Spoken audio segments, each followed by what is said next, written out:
Good morning, everyone, and thank you for tuning into North Alabama Law Review. Today we have joining us Christopher Weston, who has experience in contract and also civil litigation. And then we have Miss Allison Moody, who has extensive knowledge in personal injury and insurance claims. Thank you for joining us today. Thank you. So we're going to jump into today's trending topic, contractor fraud. We all know it's summertime, we have all our home renovations going on, but sometimes we run into sticky situations where we run into contractors who don't complete the job or maybe didn't do a great job on their actual performance of the job. So we would like to try to navigate what should we do when this occurs and what pitfalls should we look out for when dealing with contractors. You want to go first, Allison, or you want me to jump in on this one? You can jump in and I'll follow up. Okay, I just want to make sure I'm not being rude, but this is near and dear to my heart, and that's why I ask.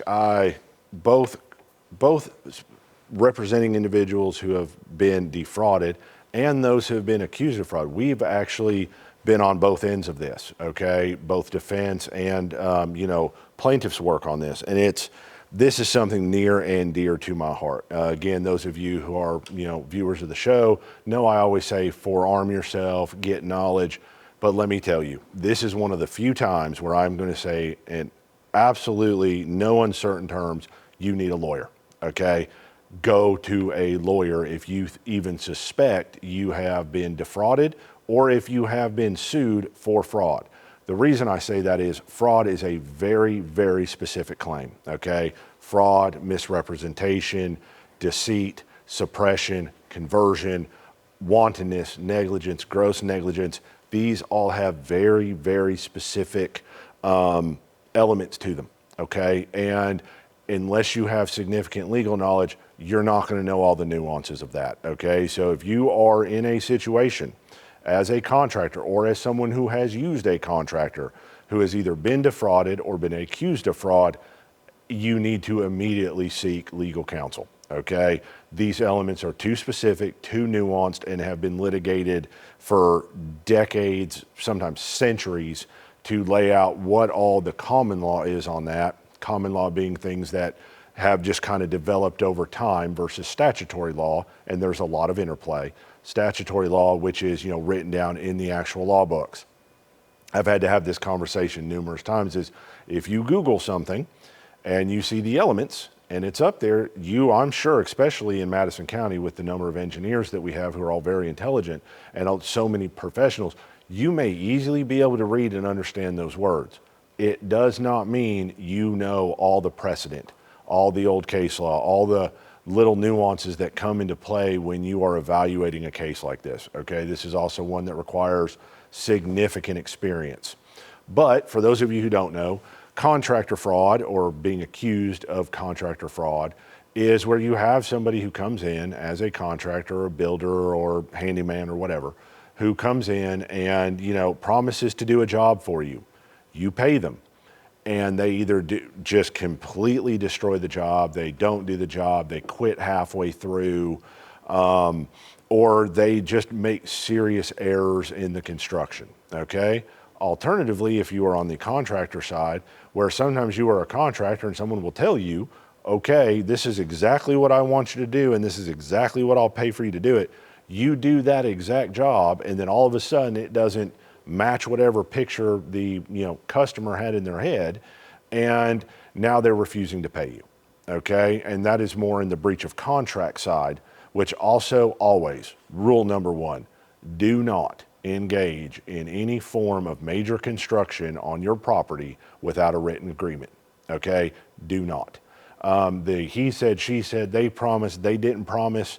Yes, in Alabama, oral contracts can be and are binding. But you do not want to rely on that, because I can promise you if you're going to court, and when I say promise, I guess I'll say generally speaking, every single time I've ever seen it, if you're going to court, you and the other side, either honestly or dishonestly, have a different version of events, a different version of what was agreed to, what was promised, what was paid, what wasn't, what was ordered. You are going to have an entire string of disagreements where you might only think that you had a slight misunderstanding at the beginning of your case. This happens all the time. And sometimes it's honest, and sometimes it is not. Now, that being said, the very first thing you do, like I said, is make sure it's in writing, okay? Do not do anything, pay anything until you have a written agreement, okay? And again, if either the customer won't sign it or the contractor doesn't have a legitimate agreement, that should be a red flag, okay? Right off of the bat. You should be looking at that and saying to yourself, why won't they sign an agreement that just lays out what we spoke about? Or on the other side, if they are a contractor and you're making all of these terms and these specific requests and they're agreeing to all of them, well, why won't they put it in writing? That should be a huge red flag, okay? Number two, check the contractor's insurance. And if you're on the contractor side, check to make certain the customer has the right to do whatever they're doing to their home, okay? Now, contractors, especially experienced ones, will pull permits. They'll look at all of these things. They'll check ownership. They'll make certain that, you know, there's not these problems. So I'm speaking more to those who have been wronged by a contractor. But if you are a contractor who has been falsely accused, I have represented many. Allison has represented many all throughout Alabama. Come and see us. We are here to help, and we have the experience to be able to advise you. But speaking more on the plaintiff side, because we see an uptick of this during the summer, including people just walking off jobs. You know, they underbid a job, it gets about halfway through. The, you know, inexperienced contractor realizes, uh-oh, I made a mistake, and then they vanish. And so the first thing that you need to do is check your contractor's insurance. You have a right to request a copy of the policy, or more usually a declarations page so you know it's covered. Be aware, and this is a very, very, very important point here, be aware that usually their insurance, all those types of policies, it's not just for any specific contractor, but all of those insurance policies do not cover work product. I have seen maybe one that did in the last 15 years, 10 years or so, maybe one. The 99.9% of them do not cover work product. So what that means is, it's just a bad job, their insurance will not cover it. Now, on the other hand, if they make a mistake, like they back their truck up into your garage door, that's usually going to be covered, okay? And so when I tell you to be super careful, it's not that you're trying to prevent every kind of accident that could possibly happen on a construction site. It's just not realistic. Things can and do happen, unfortunately. This is the real world, okay? But just be aware that insurance is not going to cover a bad job. It's not, okay?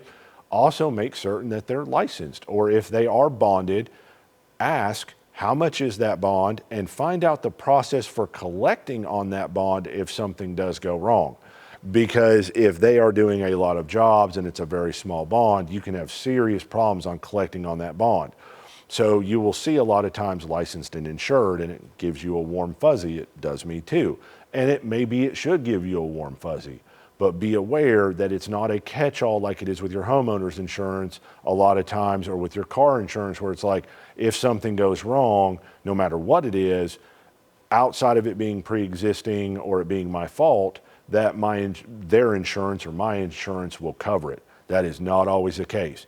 Insurances have different types, okay? And that is, for all of you at home who don't know, there are different types of insurances, okay? Types of insurance. I don't know what the plural of that is, even though I should, given what I do. So all joking aside, when you're dealing with, you know, contractor fraud, know what you agree to, know how they're insured, know if your customer has the right to do what they're doing, make certain that they understand what you're doing and what the cost will be, and make sure everybody is sufficiently funded to carry out the work. Also be aware that if you hire a contractor and they are renting equipment instead of having their own equipment, if they do not pay that equipment rental company, they can put a lien on your property. Doesn't matter who hired them, if it was you or the contractor, that rental company can put the lien on your property, including a lot of times for materials. Sometimes subcontractors can do that. A lot of times is that they can. So again, make certain that everybody has the money to do what they say they're going to do. And you need to be able to verify that, okay? Some ways to do that is to do a staggered payment option. If anyone ever walks up to you and says, pay me $100,000 and I'll get this done 8 months down the road, red flag, okay? Have a staggered payment schedule.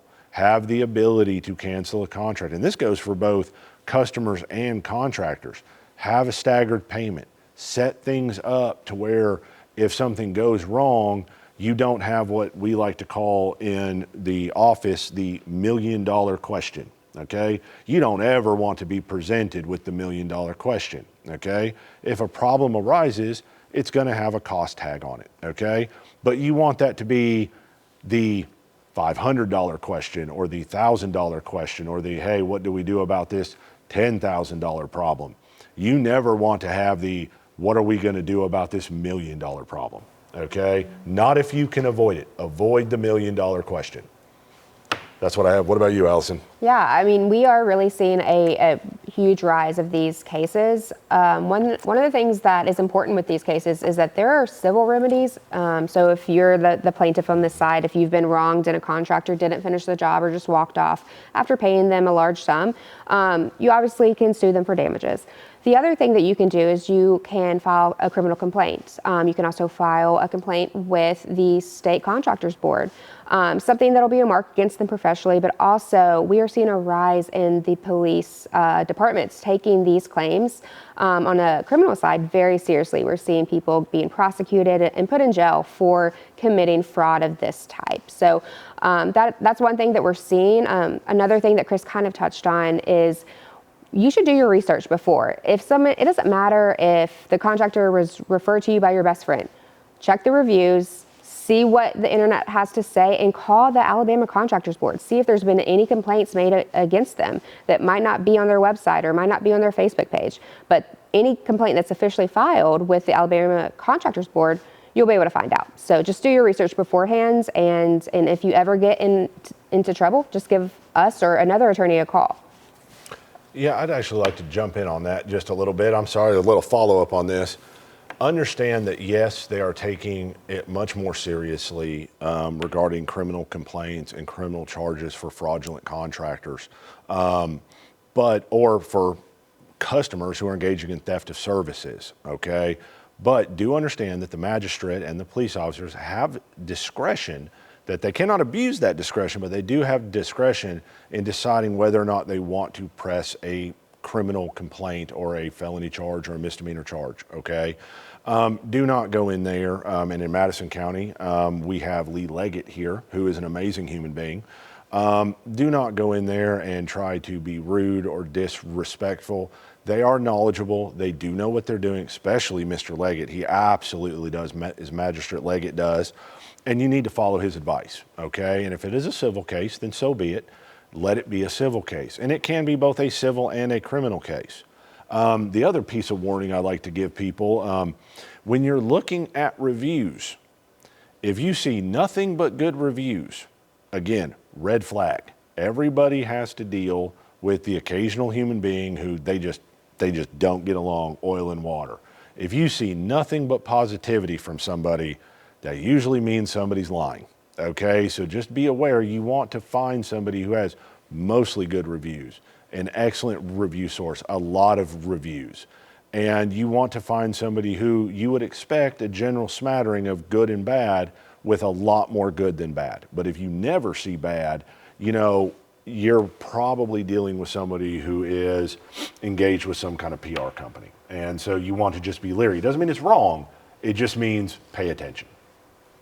Thank you guys. Who knew there was so much to look out for when considering my bathroom remodel? So definitely good information to take into consideration for that. We're going to jump into today's questions from our viewers. Let's go into question number 1. So what is a POA and what happens if that person dies? You want this one or you want me to field this one?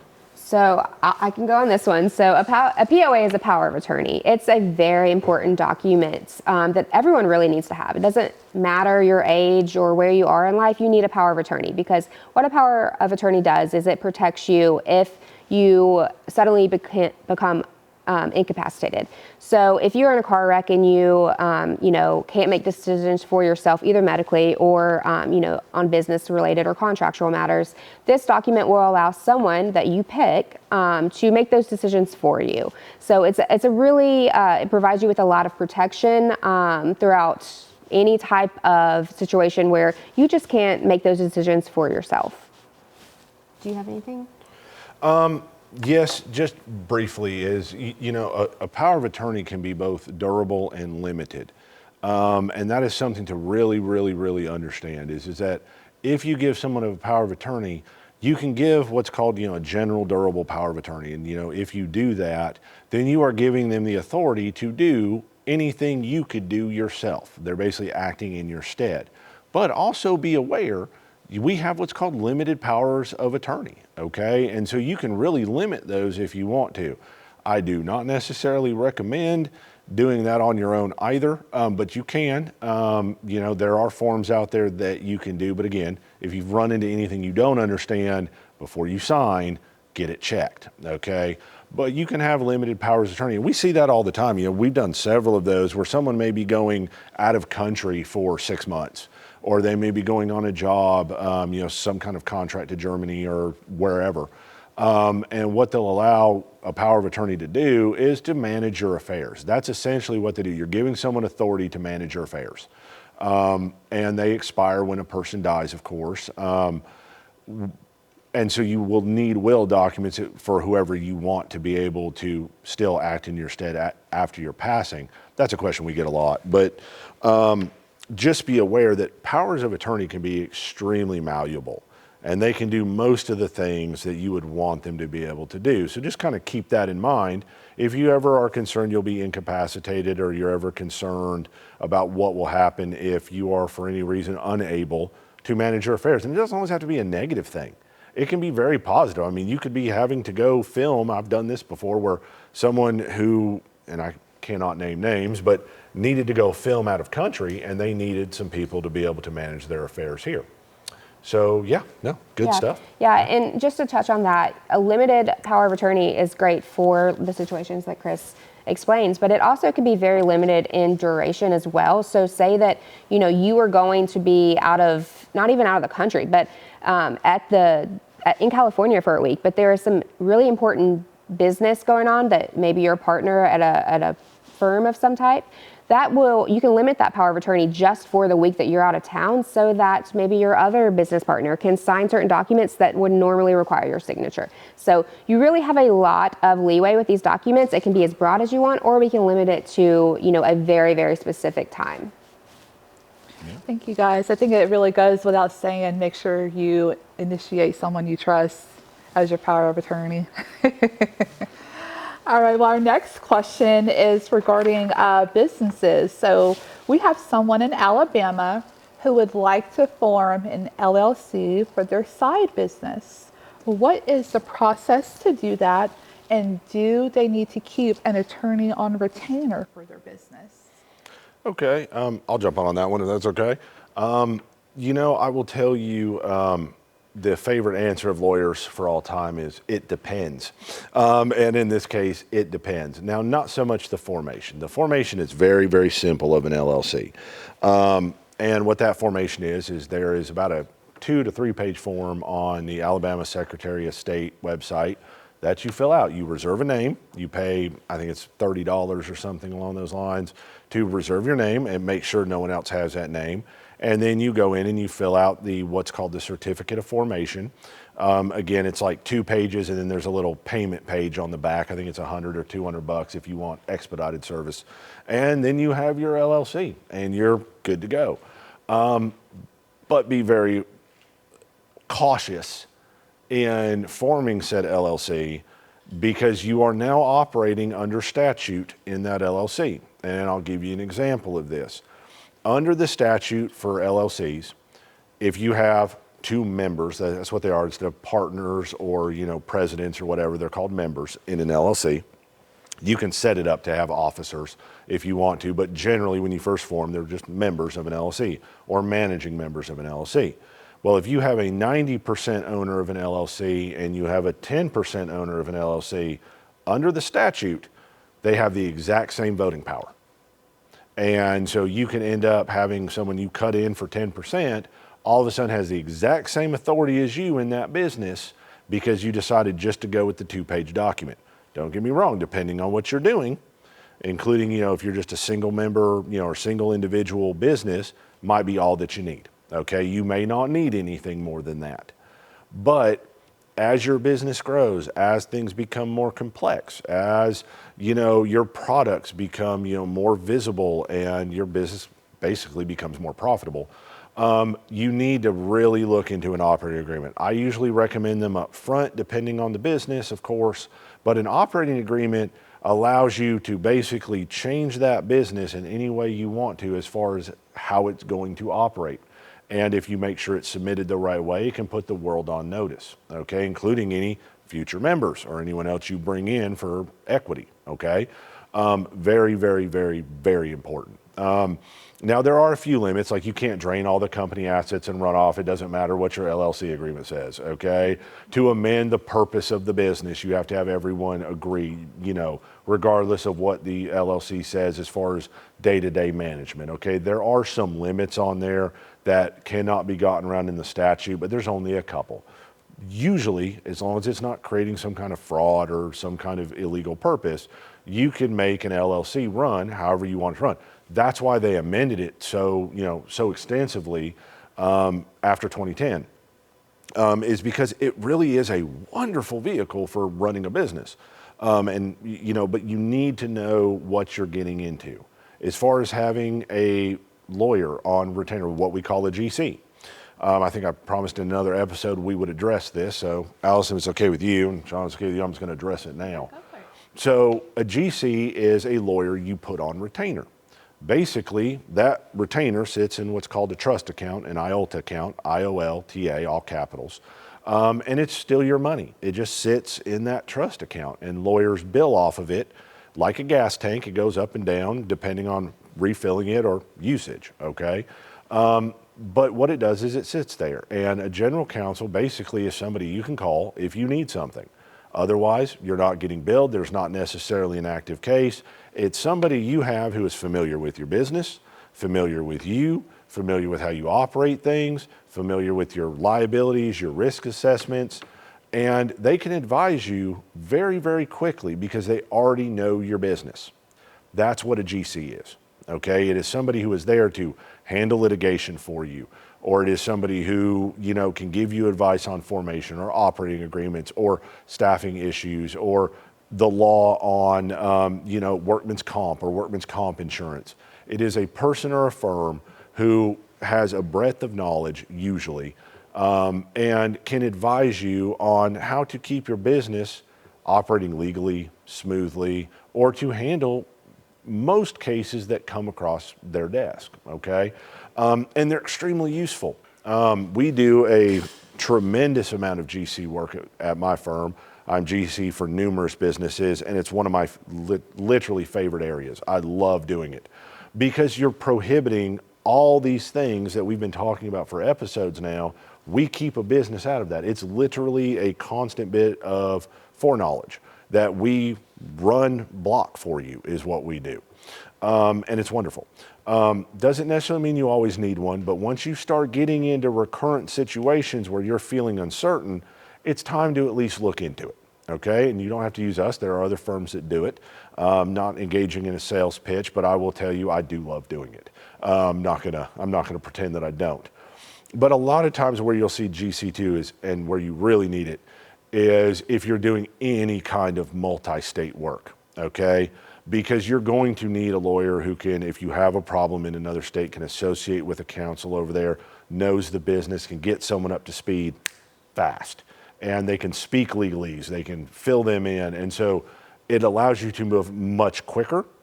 It allows you to have somebody who can speak the legal language and really go out there and represent you, talk to other lawyers, talk to other adjusters, talk to insurance, basically do what you need to do so you can focus on your business, and that GC will handle that. Now, there are ethical concerns with this, of course.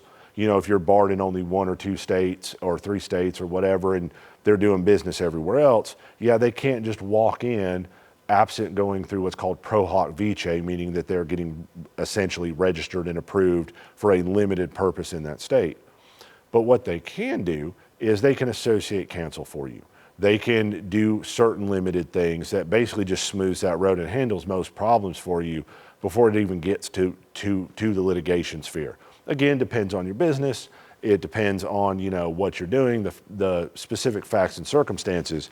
But having a GC for most businesses is advisable. And again, if you don't need them, doesn't cost you anything. Also, lawyers for a business purpose are tax deductible. So it can also cut you a break on your taxes. But that being said, is whether or not you need an attorney on retainer really depends on what you're doing. And again, the litmus test I always tell people, if you are uncertain before you get involved with signing your name on anything, ever, consult with somebody. If you're totally comfortable and you feel absolutely secure, then it's at your discretion. Allison, what do you think? I agree with all of that. I don't think it matters the size of your business. If you have any concerns at all, you should contact an attorney, whether that be us or any attorney in town. Thank you guys. I got one last question I want to squeeze in because I think it's a really important one. So this person has been getting calls and text messages saying that they owe money for a traffic violation. However, they have not been pulled over. Of course, they believe they're being scammed. What insight can you give on that?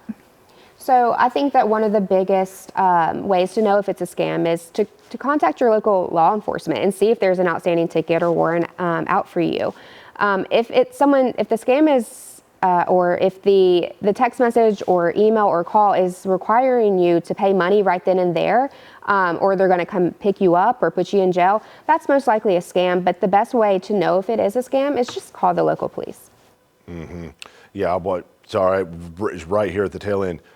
I can count on 0 hands and 0 fingers the number of times I've seen a police officer shoot you a text message about a traffic ticket.